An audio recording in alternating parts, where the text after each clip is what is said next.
नमस्कार, आदाब, सत श्री अकाल। मैं हूं अनवर चौहान। आप देख रहे हैं जुर्म की दुनिया के नायाब किस्से। आज का किस्सा जो है हमारा वो न्यायिक व्यवस्था की पोल खोलता है। बात 1996 की है। कड़कड़डूमा कोर्ट के अंदर खबरों के सिलसिले में मैं अक्सर रोज जाया करता था। कड़कड़डूमा कोर्ट के जो लॉकअप था, जहां तिहाड़ जेल से मुलजिमों को लॉकअप में लाया जाता था पेशी के लिए, वहां एक बूढ़े को मैंने देखा, तहमत बांधे हुए, कुर्ता पहने हुए, इतनी लंबी सफेद दाढ़ी।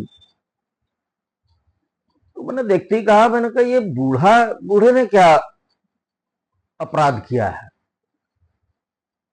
उस बूढ़े से मैंने बातचीत की लॉकअप के अंदर ही। नाम था उसका खुदा बख्श। उसने जो अपनी स्टोरी सुनाई वो इस तरह थी कि 1981 में वो दिल्ली आया रोटी रोजी की तलाश में। यहां आकर हाथ से चलाने वाला ठेला चलाने लगा, सामान ढोने लगा। एक दिन 4 लड़के उसको रात को ले गए कि भाई तुझे कुछ सामान ढो करके लाना है। तो शादरा के गोरख पार्क इलाके में रात को उसे गली नंबर 4 के नुक्कड़ पर खड़ा कर दिया और कहा कि हम कुछ सामान लेकर आएंगे, तो हमारा सामान लाद के ले चलियो। होता यह है, बेसिकली वो चारों लुटेरे थे और उन्होंने एक घर में डकैती डाली। डकैती के दौरान एक महिला जाग गई, उसने शोर मचाया। उन बदमाशों ने गला दबा करके उस महिला की हत्या कर दी। जब हत्या कर दी तो वो लोग, जो पल्ले पड़ा मकान में से एक ट्रांजिस्टर था और एक कुछ थोड़ा सा और सामान था, लेकर के भागे। और जो रैली लिए हुए खड़ा था ये खुदा बख्श, इसके रैली पे रखा और इससे कहा चल भाग। इसका इतना रोल था उस डकैती के अंदर कि ये रैली लेकर के गया था और रैली में ट्रांजिस्टर और कुछ और सामान लेकर के भागा था। पुलिस की तफ्तीश होती है आगे। इन चारों क्या 5 को गिरफ्तार करती है। 1981 के अंदर ये गिरफ्तार होते हैं और तिहाड़ जेल के अंदर ये पहुंच जाते हैं। पुलिस ने पूछताछ के दौरान जब पूछा तो सारी इन्होंने अपने इकबाल या जुर्म के अंदर चारों ने अपना जुर्म कबूल किया। मुकदमा चला। चारों लोगों की बेल हो गई, लेकिन खुदा बख्श की बेल नहीं हुई। खुदा बख्श की बूढ़ी मां थी, वो इससे मिलने अक्सर जेल आया करती थी।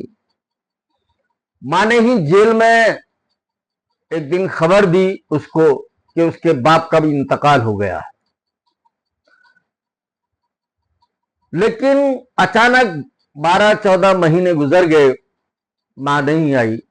दूसरे लोगों से पता चला कि उसकी मां का भी देहांत हो गया। मुकदमे की सुनवाई चलती रही। ये 14 साल से लगातार जेल में था, लेकिन मुकदमा खत्म नहीं हुआ। वो जो 4 बदमाश थे, उनमें से भी एक कालीचरण की मौत हो गई, बाकी बचे 3 और चौथा खुदा बख्श था। अदालत में मुकदमा चलता रहा। खुदा बख्श की भी जमानत हो गई थी, लेकिन चूंकि वो रहने वाला उत्तर प्रदेश के उझानी कस्बे का था, दिल्ली में कोई उसे जमानती नहीं मिल पाया, जिसकी वजह से वो जेल से बाहर नहीं निकल पाया। 14 साल से लगातार जेल के अंदर ही था। जब तक मां जिंदा थी तब तक तिहाड़ जेल में बस वही मिलने उससे आया करती थी। मां भी बहुत रोती थी, रोते रोते इस कदर रोती थी कि बुढ़ापे के अंदर मां भी उसकी अंधी हो गई थी। लेकिन मां के मरने के बाद कोई उससे मिलने नहीं आया। मुकदमा खत्म होने का इंतजार था। चाहे बरी हो या सजा मिले, लेकिन इंतजार कर रहा था वो 14 साल से कि न जाने किस दिन ये मुकदमा खत्म होगा।